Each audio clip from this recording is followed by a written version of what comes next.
Toxic behaviour कई सारे कारणों की वजह से कोई भी टॉक्सिक हो सकता है।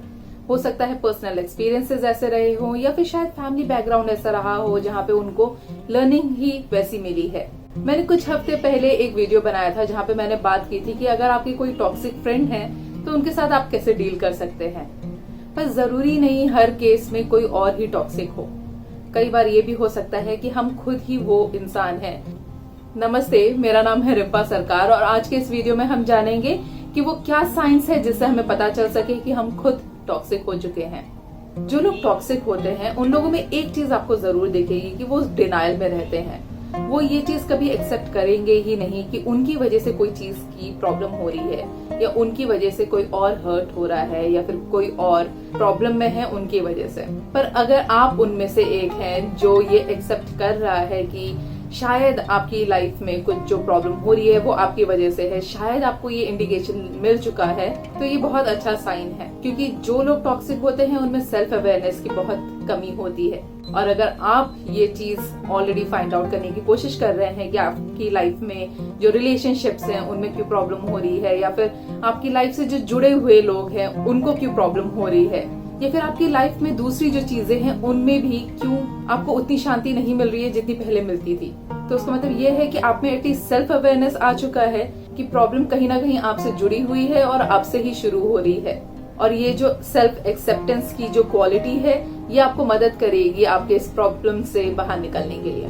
तो चलिए जानते हैं वो क्या साइंस है जिससे हमें पता चलेगी हम टॉक्सिक हैं। पर उससे पहले अगर आपने इस चैनल में सब्सक्राइब नहीं किया है तो जरूर कीजिए। और अगर आप मेरा पिछला वीडियो देखना चाहते हैं जो टॉक्सिक फ्रेंड्स के ऊपर था और उनसे कैसे डील कर सकते हैं तो वो लिंक आपको डिस्क्रिप्शन बॉक्स में मिल जाएगा। तो चलिए वो लक्षण के बारे में जानते हैं। तो मैं आपको 10 साइंस बताने वाली हूँ। उसमें से सबसे पहला जो साइन है वो ये है कि आप हमेशा नेगेटिव चीज में फोकस करते हैं ज्यादा। अगर आपकी लाइफ में भी कोई चीज अच्छी हो रही है तो वो शायद आप पॉजिटिव की जगह पे वो ना देख के आप नेगेटिव के बारे में ज्यादा सोचे। वैसे ही अगर आपके कोई दोस्त हैं जो कोई शायद खुशी की खबर आपके सामने लेकर आए हैं तो आप वो खुशी ना मनाकर उनके साथ में कुछ ना कुछ नेगेटिव के बारे में सोचें। और वो सारे स्टेटमेंट्स की वजह से ये हो सकता है कि सिर्फ आप ही नहीं बल्कि सामने वाले जो खुशी की खबर लेकर आए हैं आपके पास में वो भी नेगेटिव हो जाएं और वो भी उतने खुश ना रहें जितने खुश थे पहले। दूसरा है कि आपको हर चीज में सही होना है। आपको ये हमेशा लगता है कि हर चीज में आप ही सही हैं और अगर कोई आपको गलत प्रूफ करने की कोशिश करे तो शायद वो इंसान आपके लिए अच्छा ना हो। ये भी हो सकता है कि पिछले कुछ सालों में या कुछ महीनों में जब से आप नोटिस कर रहे हैं कि आपकी लाइफ में कुछ प्रॉब्लम चली रही है, हो सकता है कि कई सारे लोगों को आपने हर्ट किया हो और कभी उनसे माफी भी नहीं मांगी हो और ना ही ये बोला हो कि आप गलत थे।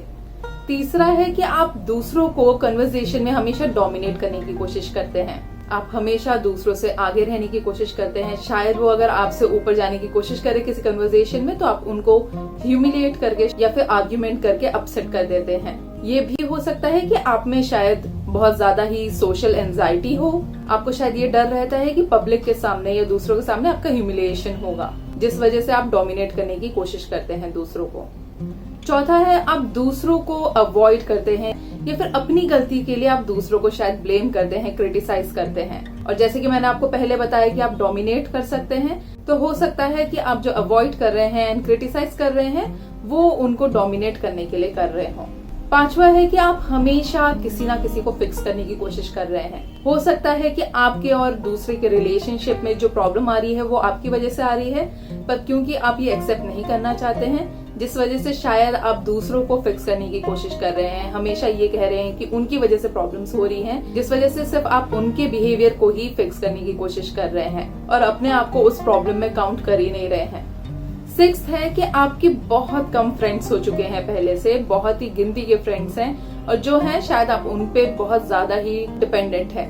आप शायद लेटली ये नोटिस कर रहे होंगे कि आपके कोई भी क्लोज फ्रेंड्स रहे नहीं हैं। जो थे आपके फ्रेंड्स वो आपसे शायद मिलना नहीं चाहते, आपसे ज्यादा बातें नहीं करना चाहते हैं और आप इसी वजह से बहुत अकेला फील करने लगे हैं शायद। सातवां है कि आपको जब कोई चीज चाहिए होती है, दूसरों से कोई हेल्प चाहिए होती है, तो ही आप उनको प्यार दिखाते हैं या फिर उनको एडमायर करते हैं। आप शायद ऐसे कन्वर्सेशन ना करें उनसे और जब आप शायद कॉन्वर्जेशन करें भी तो उनको ह्यूमिलिएट करें, क्रिटिसाइज करें, बट जब जरूरत आपको पड़ती है तो आप बहुत स्वीट बन जाते हैं उनके साथ में और उनको प्यार दिखाते हैं और उनको एडमायर भी करते हैं। 8वां है कि आप जहां पे भी जाते हैं आप एनिमीज बना लेते हैं। हो सकता है कि ये आपके नेगेटिव व्यूज की वजह से हो, आपके बिहेवियर की वजह से हो, पर आपको हमेशा ऐसा लगता है कि आप जहां पे भी जाते हैं आपके दोस्त नहीं बनते पर एनिमीज बन जाते हैं। हो सकता है कि लोग ज्यादा आपको पसंद करते नहीं हैं, पर आपकी पर्सनैलिटी अट्रैक्टिव है तो इस वजह से वो आपकी बातें सुनते हैं, आपसे बातें करते हैं, पर वो शायद दिल से आपको पसंद नहीं करते हैं और वो चीज शायद आपको दिखती है और आपको वो लगता है कि वो एनिमी है आपके या फिर वो शुभ चिंतक नहीं है। 9th है कि आपका अगर किसी के साथ में कुछ भी प्रॉब्लम हुआ है तो शायद आप उस चीज को छोड़ ही नहीं पाते, उस चीज को भूल ही नहीं पाते हैं। आप वो ग्रजेस जो हैं उसको अपने साथ में लेके घूमते हैं, उस नेगेटिविटी को अपने साथ में लेके घूमते हैं। शायद आप उनके लिए कुछ ना कुछ बुरा भी हमेशा सोचते रहते हैं कि उनके साथ कुछ बुरा हो जाए।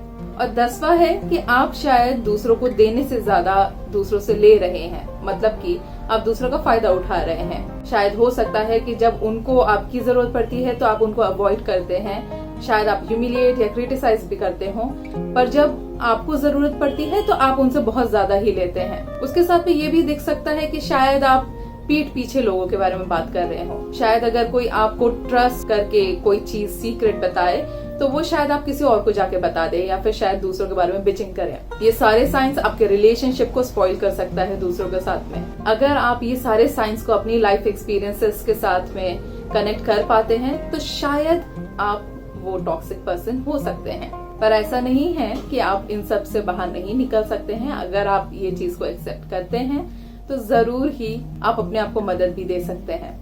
आप बहुत सारी चीजें खुद भी कर सकते हैं और अगर आपको ऐसा लगता है कि आपको किसी प्रोफेशनल की जरूरत है तो आप प्रोफेशनल के पास भी जा सकते हैं। मैं आशा करती हूँ ये वीडियो आपको किसी तरह से मदद कर पाएगा और आपके रिलेशनशिप्स को अच्छा कर पाएगा। अगर आपके पास में कोई टॉपिक है या कोई क्वेश्चन है मेंटल हेल्थ से रिलेटेड तो आप मुझे ईमेल कर सकते हैं या नीचे कमेंट बॉक्स में लिख सकते हैं। इस चैनल को सब्सक्राइब करना मत भूलिए। हम अगले हफ्ते फिर मिलेंगे एक नए वीडियो के साथ में। तब तक के लिए wish you a healthy mind and a happy life. Bye bye.